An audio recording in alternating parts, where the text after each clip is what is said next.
our last meeting, and if there's a motion to adopt that, those will entertain. Mr. Chair, I offer a motion that we accept the minutes. Okay, is there a second? I'll second it, Mr. Chairman. All in favor say aye. Aye. Okay, minutes are adopted. Item number 1 of new business, approval of disbursement from District 5 Improvement Funds. Council President Yes, Tyner. sir, thank you. This is for the Christmas tree, for this year. Same price as either, but, right, Brandon? Can we afford it? You got plenty of money? We got money. Hold on. All right, so Motion. moved. Second. All in favor say aye. Aye. Speaking of I've got money, Carly, is this, is it in here? What No, we- sir. In fact, Becky just pointed out to me is that we will have the breakdown of all of the council members' district improvement funds. I can email that out to you this evening, where everybody's funding stands and then what it has been spent on in the last It's not year. time sensitive to the day, as long, but give it as a handout for next meeting. Okay, please. yes, sir. Thank you. Okay, authorization to accept donation from Kids to Love Foundation, total $18,000.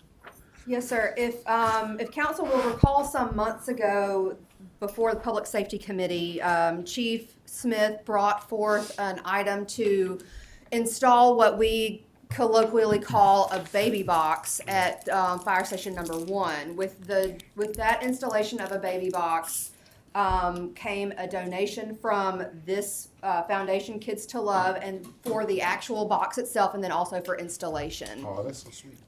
For us to be able to accept the donation and record it appropriately in our financial processes, we are required to have council approve the acceptance of that donation.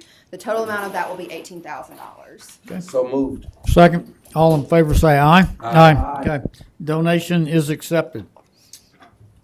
Item number 3, general budget revision, number 5, Ms. Standridge. Yes, sir. There are 2 parts to this budget revision. The first one is the budget revision for that baby box donation of the $18,000. The second portion is for funding for TPD.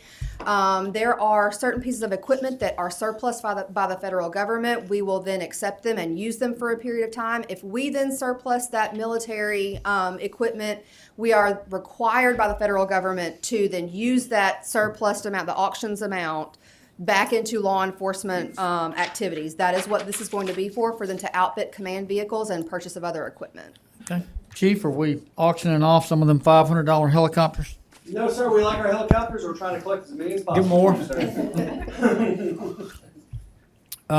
Tell us what you're doing right quick with the command vehicle.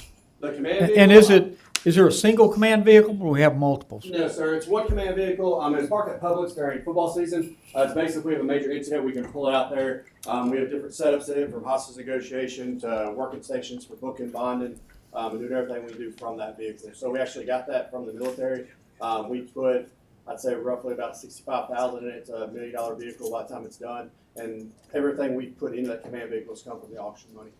So it's been a great asset for us. We'd love for y'all to come and tour and look at it.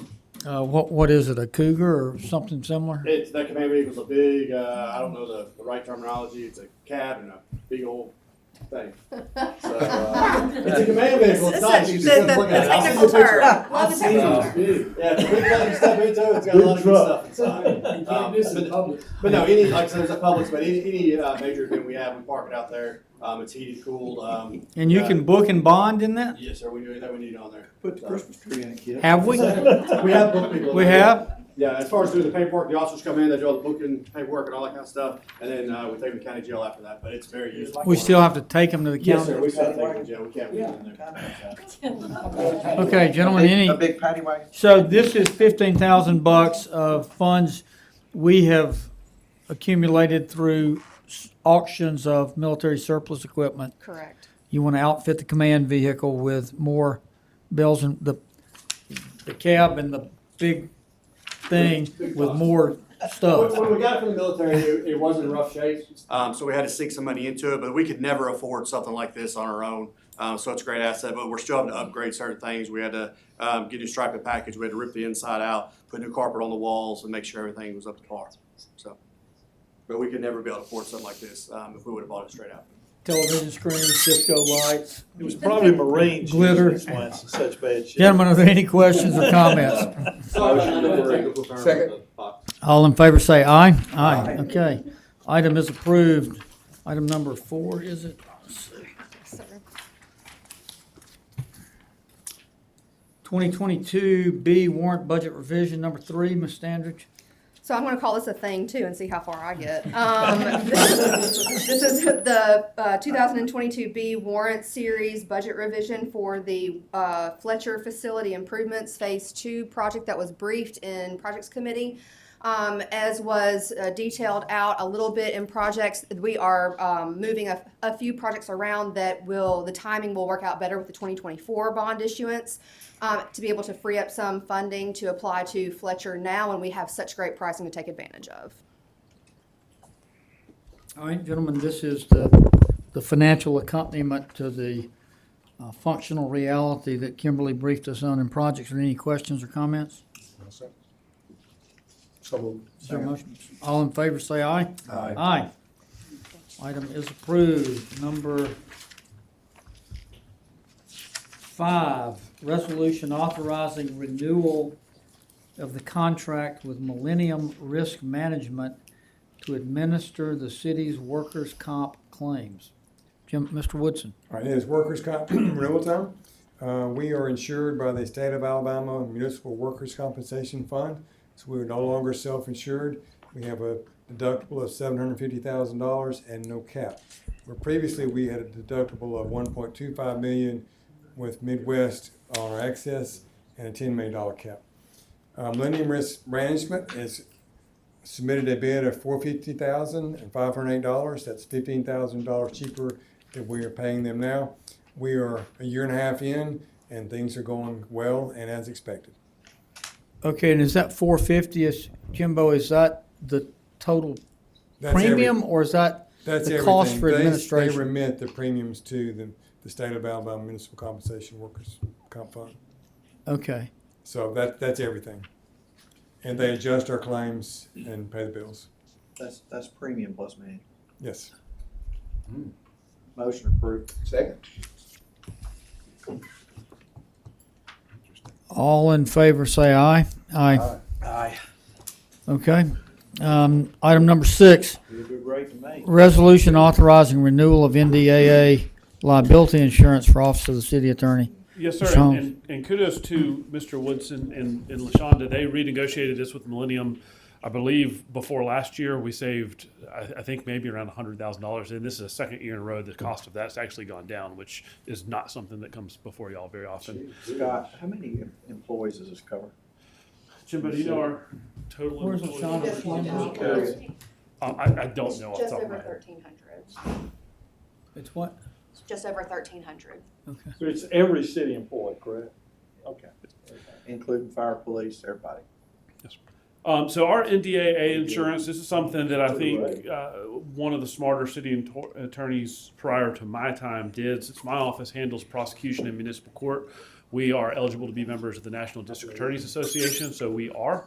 And through that, we can purchase extremely discounted professional liability insurance for the attorneys in my office. This is a renewal on that. The price for the year is $8,028. That is the same price as it was last year. Okay. Gentlemen, any questions, comments? Other than why didn't it go to the insurance committee? Because it is due on February 1st, and the next insurance litigation is on January 30th. That's an excellent reason. Gentlemen, any questions, comments, or is there a motion? Motion. Second. All in favor say aye. Aye. Okay. Renewal is authorized. Item number 7, Chief Smith, resolution authorizing professional services contract with Vital Exam LLC, total of $165,978. Yes, sir. Good afternoon again, council. Afternoon. This is for the annual physicals that y'all approved for the firefighters. We want to thank you very much for that.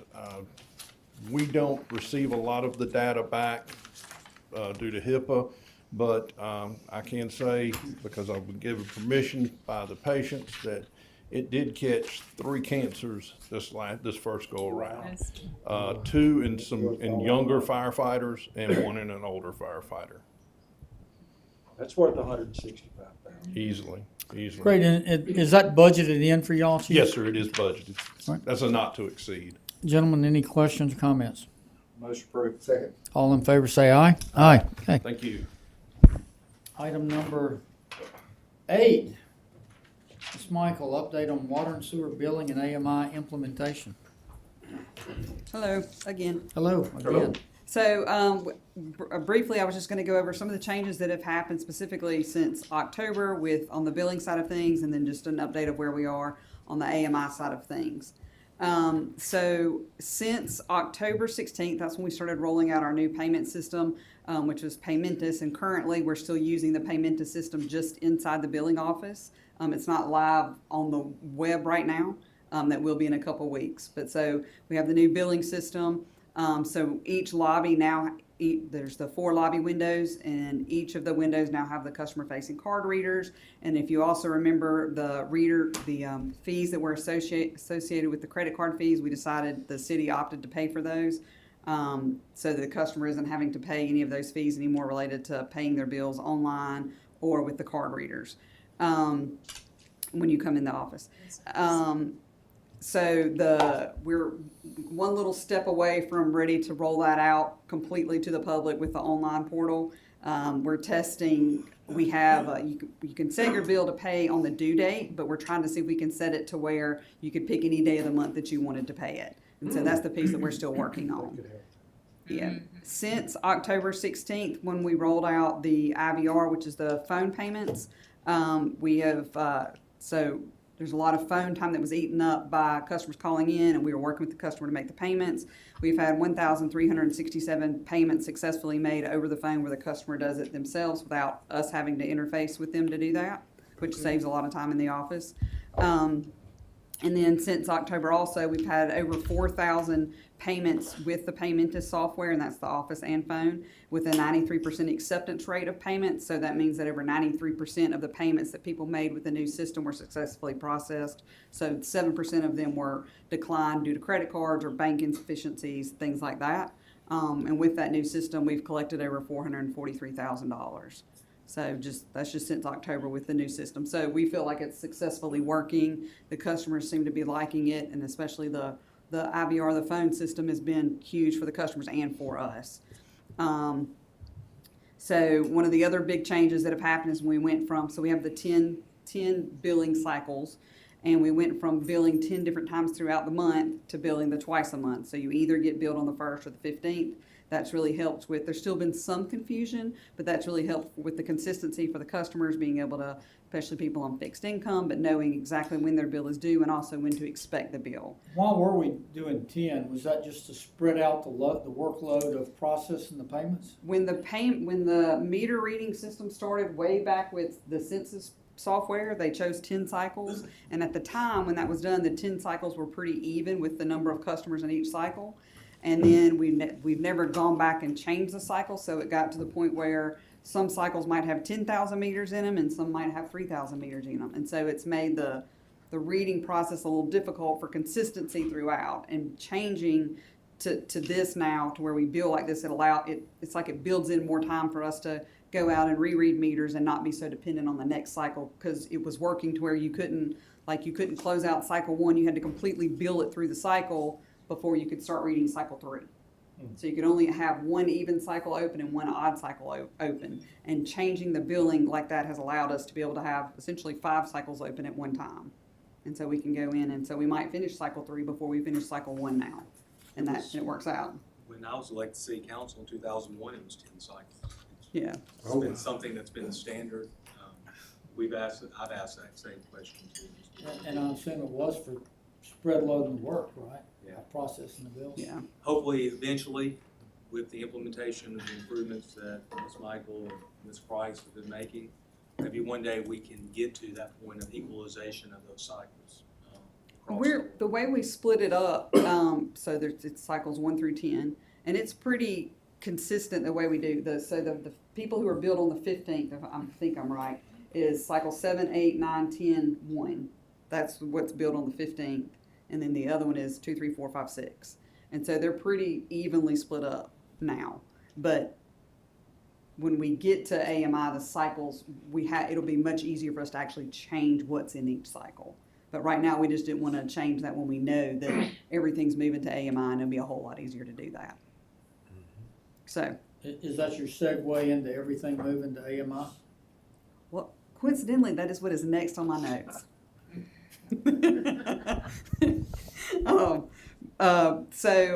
But one of the other things in order to get to AMI though is correcting the customer data, and I think it's been mentioned throughout the years though that we've had a lot of issues with data, consistency in data, whether you have drive is DR period or DR, you spell it out, and so it's messed things up when you're trying to sync the Munis data with the GIS data with the AMI data, and so we've had a really big focus on that, and we've made a lot of headway with that, to the point where we've been making mass imports and they're actually accepting the data now, which means we're getting that much closer to things being better. And we're having to manually change those every single address. So every single one that needs to be changed. So that part is really working. It's taking a while, but it's working. One of the other things that we had not been working on for a while that we've really started putting a lot of effort back into is what we call the WHO reports. And those would be, and the WHO literally just means who lives here. They're vacant accounts that have usage every month, but we don't know who lives there, who to send the bill to. So we have sent letters to 7 out of the 10 cycles of those accounts, and in those 7 cycles are approximately 1,200 accounts, and so we now have 25% of those 1,200 accounts set up now. So that's 300 more customers that have active accounts that we've gained, and I guess that's been 6 weeks. About 6 weeks or so that we've been able to get those. And then the ones that don't come in and set the account up, they're treated just like any other account that doesn't pay a bill. So they're going to be turned off, and at that point, if they want to set their account up, they come get water, they can. And then so we're basically fully staffed within the business office now, and also fully staffed within the meter. We have a vacancy here and there as change happens, but fully staffed where we had gotten really low for a while. Since January, we started out with 1 part-time person. We're now with 4 part-time employees, and we've used those employees to replace damaged meters. And so just with those part-time employees, we've now replaced 1,672 damaged meters with those employees. Now, as we approach, if we're just doing daily work and we approach a meter that's damaged, we do replace it on the spot. But this is efforts to replace just damaged meters that have been out there damaged that we weren't getting true numbers on. So this is 1,672 meters that we're getting an estimated bill or an average bill that are now getting actual bills again. We're in the process of closing out getting the AMI contract for the construction side of it underway. We should see that in the next 3 to 4 weeks when we'll be bringing it back to actually have the construction portion of it underway. So currently, to date, we have 7,000 AMI meters in the ground. This next phase of it that we'll be bringing to you in a few weeks will get us approximately 15,000 additional AMI meters. And then with the 2024 bonding, when that happens, the bond for that will be the additional meters. So at the end of the current funding that we will have 21,000 meters, and then we will complete the rest of the 55 with the 2024 bond when we get that. So we're still probably 2 years out from being completion with the AMI system, 2 to 2.5 years. Kimberly, how do you monitor or measure the accuracy of the meter reading and the billing? So the meter reading, as in how accurate the actual meter is, or the human error in reading the meter? Or both? Well, no. When I'm talking about when all what was 22 plus however many meters it is, when they're all AMI, do we have like one person sitting in a control tower turning dials? I mean, we don't have men riding around on trucks, jumping off, pulling up lids, right? We still will be going out every month, and there'll be ones that we have to check every month. There'll be routes that we still have to do every single There'll be cycle. some, right? But I mean, the point of going to the automated meters is to reduce substantially that human labor required, isn't it? Yes, sir. So the way, the meter is still the meter, and then you have The the meter's still ERT, the which is the signal piece of it that sends the data to you. So there'll be multiple quality control people that are reviewing the data that we get every month. It'll still analyze, like if your bill was 200% higher this month, it'll flag, than last month, it'll flag it, and those are ones that we investigate. So it'll help us flag ones that are not reading, for some reason didn't read, the cable got cut, disconnected, or whatever. B, the bill was way higher, way lower than normal, and so we will be doing investigating those in the field, or ones that, like in some of the cases, if the AMI equipment or whatever fails, it'll just continuously give you the same reading. So if there's no percent change, it'll flag those as well. So it helps you to be able to see where the errors are in the field based on the data. And so it helps you target where you go into the field. Okay, so the answer to my question, how do you measure the accuracy, is it reports differences and then humans zero in on those differences That's and correct. go check? That's correct. And when the dust settles and all the meters are able to be read automatically, are we anticipating a labor savings? So there will be some of the labor savings because we will be able to reduce some, but some of those also will be they won't be necessarily meter readers anymore. They'll be like AMI technicians, because there's maintenance that goes along with this system just like any other computer system. So there'll be checking cables. There'll be a replacement program, a proactive replacement program. So all the ones that are currently on AMI, they'll be scheduled at some point to have routine maintenance. And so there'll be a lot more, work orders associated with the meter reading program, where now it's very reactive. There'll be a proactive approach to protect the investment that we're making in this infrastructure. And then also so that we don't get ourselves in a situation where we're having to replace everything at one time again. We'll be proactively planning for the replacement and the things that have to happen in targeted areas and things like that. And we still will have, so we have some meters out there that are currently compatible with AMI that won't be changed out. But some of those meters in 5 years or 6 years might have to start being changed out. So those will also be factored in there. And then you'll have some where the AMI equipment and the meter are all brand new. It's a hybrid of the way that it's going in the ground. Okay, gentlemen, you have questions, comments? Mr. Crowe? Good update. Thank you, Kimberly. All right, I don't have any further questions. Thank you. We appreciate it, Ms. Michaels. I think, Mayor, you're up, right? Yes, sir. See, we're gonna talk about what to do with the, It's a rare occurrences where we talk about what to do with the project that came in under budget. under budget versus generally the opposite of what we've had to do over the last couple of years as we've battled the great inflation. Let me just say, let me give Kimberly and Ashley and her team a lot of credit.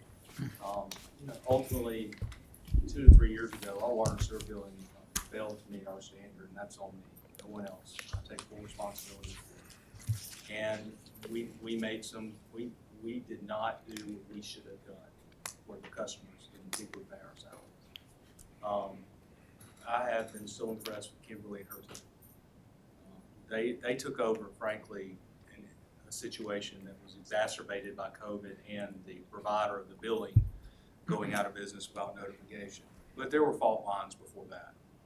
And so I'm very impressed with what y'all done. And thank you for y'all's leadership. It would be easy to make excuses, but she just produced results. And I appreciate that type of leadership. So I want to give you kudos. You deserve it. And I've been on them very hard at times about this issue. So they've risen to the occasion. I'm very proud of them. So transitioning into this, in 2023, in part of our capital budget, we recommended to the council that we take $2 million out of the 2022 bond issue contingency, and we allocate it to the Benjamin Barnes project. The reason why is that the cost estimates coming in from our architects was that the construction prices, we thought originally around a $10 million project would become a $12 million project.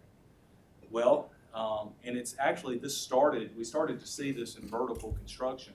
The project actually came in at the 10 million mark when we believe at the 10 million mark, when it's all going to be said and done. So that 2 million was not necessary for the project. Once we realized that, and once the dust settled, I began to engage Mr. Wilson, Ms. Howard, and Mr. Lanier. I know they played such a large part of the Benjamin Barnes project.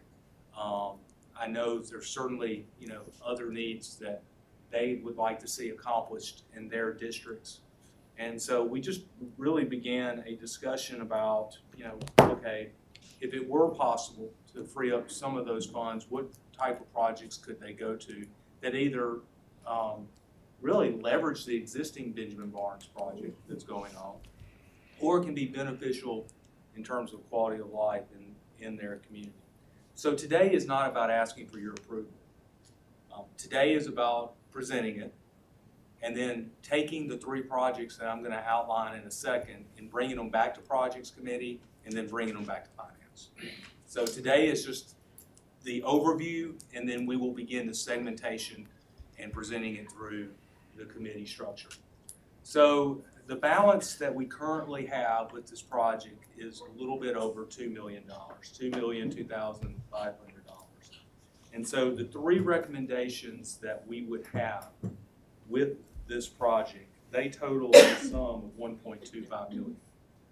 If you were to adopt all 3 of these, you would still have $750,000 that would be remaining in that contingency amount. Plus, there's another $400,000 that's a built-in contingency as part of the overall construction budget as well. So a little bit combined, about $1.1 million. So let me describe the 3 projects. Again, our goal will be to put these before projects and then finance. So there'll be a lot more detail coming your way. This is just a 40,000-foot overview. The first is what we're calling the Benjamin Barnes YMCA McDonald Hughes Center parking lot. We estimate the cost of this would be $550,000. One of the things I've asked is to see if it could be included in the current contract with the contractor who's out on site. That's something we could maybe take advantage of some pricing with that. We certainly though want to abide by the state bid law and make certain every change order meets what we can do under Alabama law. So this would provide 25 additional parking spaces at the McDonald Hughes Center. Our team has gone in and used the placer technology that you've drawn to look at parking patterns in the area to see when there's maximized parking. The current YMCA model will, I believe, have 45 spaces as well. So we believe the additional 25 would fit the need based off the data that we're looking at. In addition, the funding would also create an ADA sidewalk connection to the Fred campus for shared use. So we could, Fred campuses would allow and currently allows the McDonald Hughes Center to use their parking. But right now, if you've been out there, there's no ADA accessible way to the McDonald Hughes Center. So this would also create an accessible path from the Fred State Campus, Shelton State Fred State Campus, to the McDonald Hughes Center, to the Benjamin Barnes Center. So that would be the first project that we'd recommend. Mr. Gardner and his team would give you the designs and be able to show you what that would entail in the future. The second is the next 2 are projects that have come close to my heart. The first is the Burrell Odom Park. Currently it's we've been working with Para on this, and currently it's in the Para portfolio, but the city is the main funder and city residents are the main users of this park. This park is certainly, like several of our parks, in need of a 2.0. What we're requesting is $350,000 to begin design services. Mr. Wilson and I and a lot of our team members have been out there on several occasions, including TPD's command staff, our operations, OCE, IT. We've done walkthroughs with several of the neighbors and neighborhood groups of the park itself. It is actually a highly utilized park. We've also looked at the data of home ownership. We've looked at the data of the number of students that live within the area of the park. Within the city school system, 163 students live within a mere walking distance of the park itself to be accessed. So certainly, it is a huge number. And those are the students within the city schools. I imagine there you'd have students who possibly go to other places. So you have a lot of young families in the area. What we would like to do is to begin the design process, continue to engage the neighborhood. We do not have a cost estimate at this point. If you used what Ms. Howard has led at Carlton Park, you're probably talking somewhere in a range of $3 to $4 million. Now, that is rough estimate, but if you said Carlton Park is an example of what we've been working on, I think that would be an example. And in addition to Mr. Wilson, I want to thank Mr. Bell for coming out there one day on one of our walk-arounds. So he did a great job, and I must say, just a little levity because we've had a long day. I'm always amazed at the thinking of our department heads. Selvin Green, who we all know well, was out there with us. And let me tell you, he did the all-time best. We're out there walking around the park. You know what I'm about to say. Here come the sweeper trucks at 1:15 on a Friday. And I'm like, Selvin, that is a pro move, man. You're just showing off with the sweeper trucks coming through.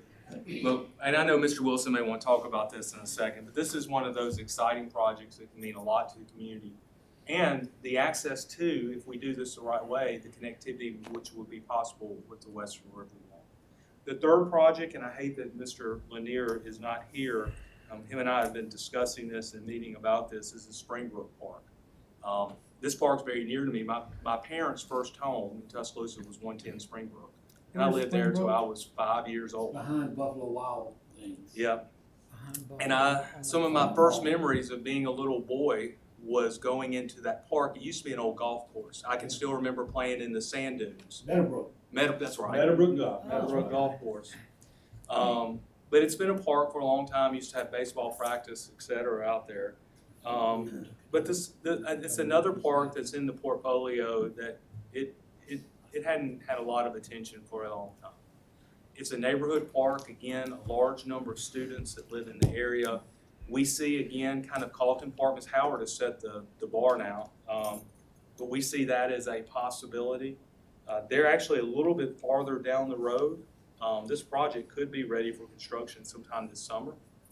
And so we would recommend $350,000 for design services. It's not as large as Burrell, Odom, or Carlton Park, so that's why the cost estimate today would probably be around $1.25 million.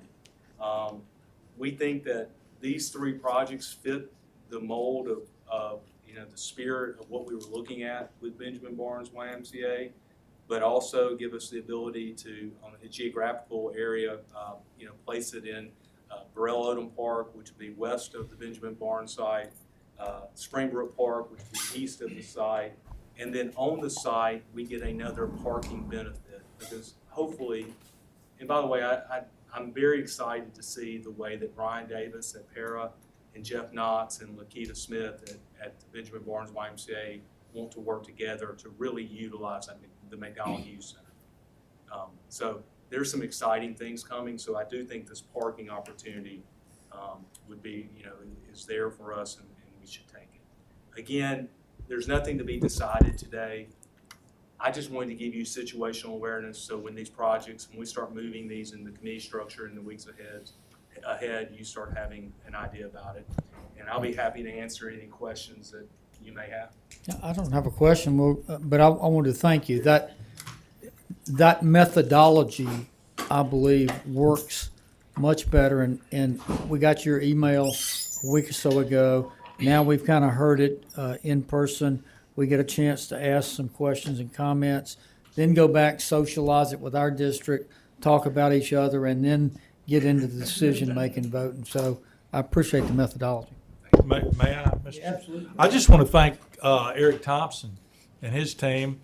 We're going to have a little pocket park in Beach Hills, and we're using extra equipment that wasn't being used, and we're going to have a nice little park for almost no tax money. So thank you, Eric, and your team for that. I'm looking forward to seeing that. Is that be close to the lake? Yeah, it's right. The Matthews property that we purchased. We're going to make a little park there. We've almost got it there. Again, I should have recognized Eric. I'm glad you did that because I forgot. And Eric, I didn't mean, I apologize for that. When we did our first walkthrough, Mr. Wilson, I guess it was back late summer. Yes, sir. It needed a little bit just love and attention then. And Eric and his team jumped on it. IT jumped on it. PD's been amazing. You know, all of our departments have really, revenue has helped us identify. We've even identified renters who, you know, probably didn't realize they need to pay rental license fees. That's right. So we, Sure and did. I know those landlords wanted to. Ashley and her group with code enforcement, I really like the approach our team is taking more holistically. So what I would say to you is if you have an area of park that has really become hub, you think can be a hub for neighborhood and great quality of life, please engage us. I can't say enough about Jay LeBlanc. She should be, either has her doctorate or on her way to her doctorate. Her ability to take the data that's out there, overlay it, let us look at multiple layers, is allowing us to use these as leverage points in communities. Yeah. So please engage us, because it's exciting for our team to make a difference. If we can do these projects, we know these neighborhoods are going to be better and stronger. So you can tell we're excited about it as a team, and we appreciate the resources to be able to do it. Mayor, I just want to say that the team gets excited, and then I get excited because they're excited, and they have all of the great ideas, you know, about how to make our requests from the community come into place. So I'm very thankful for this consideration towards the parking, because parking is definitely causing some growing pains for us at the Hughes Center, but so many people are still excited about the Hughes Center and the construction of what's going on with the Benjamin Barnes YMCA. I just want to make sure that as we think about our current issues with parking, that we leave room for growth for as we get to phase 2 of the McDonough Hughes Center. So I just want to make sure all of that fits in together. Well, and we have in our Elevate 10-year budget cycle money that is budgeted to begin looking at the phase 2 of McDonough Hughes Center. And we're not ready to come before the council, but we've had some discussions. I know Mr. Busby and I looked at a couple of sites regarding potential pickleball, which is another issue that's coming up. Mr. Crow and I have had discussions about multiple trail expansions, pickleball. There are a lot of things happening, these are really, to me, exciting projects. Some are small, some are larger on scale, but these things are important in terms of overall quality of life in communities. And I've noticed in the last few years, I know y'all taken notice, that the new neighborhood developments that we see already include a lot of these amenities. A lot of our older neighborhoods didn't have those opportunities when they were built 20, 30, 40 years ago. So that's why it's really we have to take a role in that, but I'm excited about it.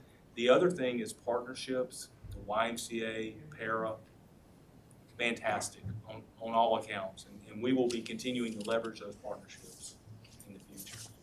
So there's no action, Mr. Busby. This is just for your situational awareness, and probably the second half of this month, I would imagine the YMCA McDonald Hughes will be first up because of just with the ongoing construction right now in Benjamin Barnes. Okay.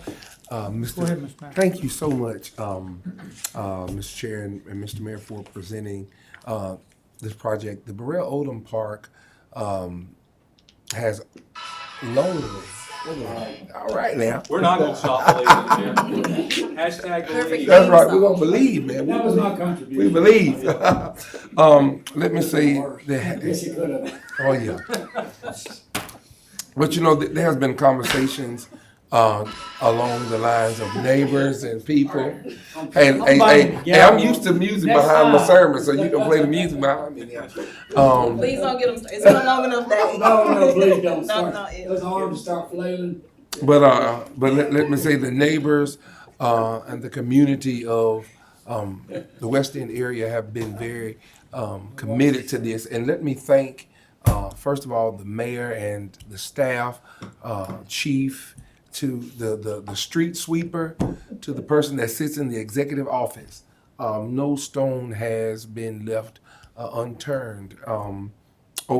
And we're grateful and thankful. This shows that we are committed to a task and uplifting the community so that we may be able to have connectivity to the Western Riverwalk, the things that's happening, potential things that may happen in the future, to different properties within my community, in my district, as it has been stated, the overall quality of life and giving proper recreation to our city. Now, when it comes through, I hope that this finance committee would very deeply consider this, because I think this will be a game changer as we recenter the center, as we connect to the not only the Western Riverwalk, the amphitheater, the Saban Center, just recentering everything downtown goes along with what will be happening at Burrell Odom Park.